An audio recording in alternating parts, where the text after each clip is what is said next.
How long does it take a telco to fix a problem?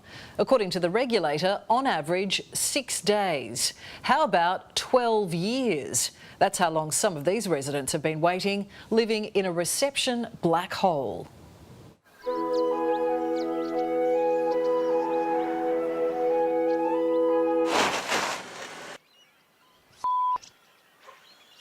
There's no reception. Lansdowne. Be better with a better mobile network. Can you come in so we can get the meeting started, please?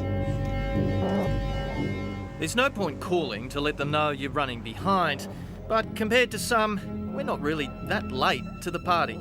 Come on, Telstra, where the bloody hell are you? In Telstra's case, these residents say they've been waiting years. How many of you are having major problems or know someone who's having a major problem with their comms? Everyone. Exactly. They want us to pay more for rubbish. There's a medical emergency and you cannot ring even 000. My landline hasn't worked for 12 years. It's an angry reception for Telstra in this room. I mean, they send people to the moon who can walk on the moon, but they can't fix our communication. But our telco is proudly boasting it goes everywhere. Flinders Island is better on a better mobile network. Here in Smithfield, it's better on a better mobile network. Use your wings. You use your wings! In Lansdowne, they need carrier pigeons.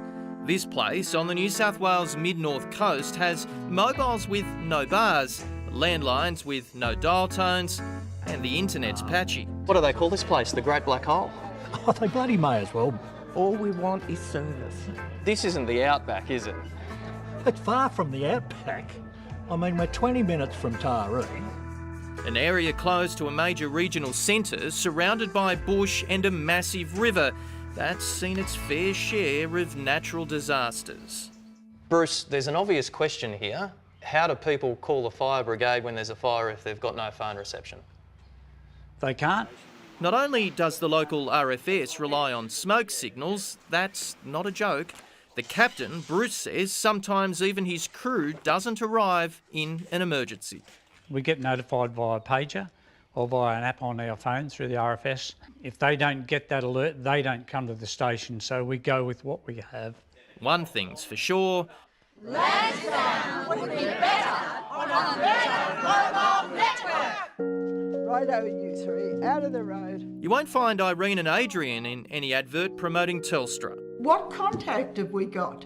We've got none. You know, anything could happen. This couple in their 80s has been side by side for 59 years. They love the quiet life and crave independence, but are mindful of their declining health.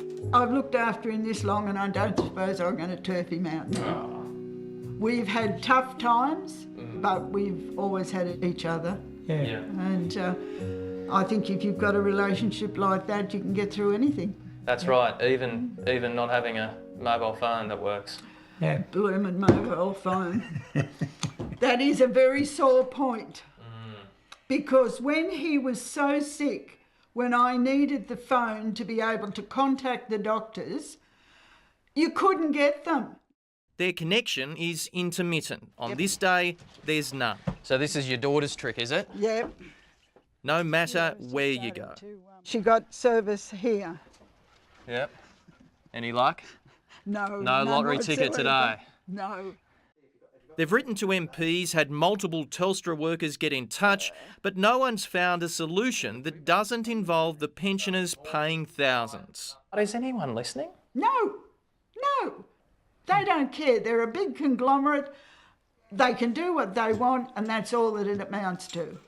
I'm worried about him. If something happens and I can't use my phone, wake up, Telstra. Pull your finger out and do something about it. Telstra's been to these parts and heard the concerns. It's just the solution which is lacking. And don't get the residents started on what the other telcos have done. There's phone towers here, but clearly not enough. Sick of heading to his bird bath to get signal, Alastair pays Elon Musk's Starlink for a connection. The hills do hurt the coverage, there's no doubt, but Lansdowne is very flat. What's the issue here? The towers aren't tall enough, or? No, the towers are placed where they think they can make money. From footy country ads to the furry animals, Telstra is spending big bucks on its branding. We're about to see another campaign. Wherever we go, they'll be there. It goes a long way.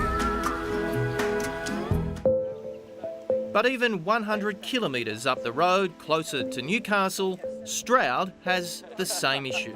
People have had accidents out here or been sick and they haven't been able to get any help. That's what they do to rural people. Don't just sit in your palace and do nothing. I don't even know where my phone is half the time because it's pointless having it. At least they've got a phone box. Who was it that said the bush wouldn't be forgotten? We're too small to be bothered about. Not enough votes here. Not enough votes. Obviously the government plays a role in this. Do you want to send a message to them as well? Love to. What do you want to say to them? Just get your act together and think about people in rural areas. It is ridiculous. You'd think it was a third world country, fair income. Well, after we got involved, Telstra did go out to fix Irene's landline, but her mobile still doesn't work, and nor do all the other residents. Surely a new mobile phone tower is the obvious solution. Telstra did send us a statement, and you can read it on our website.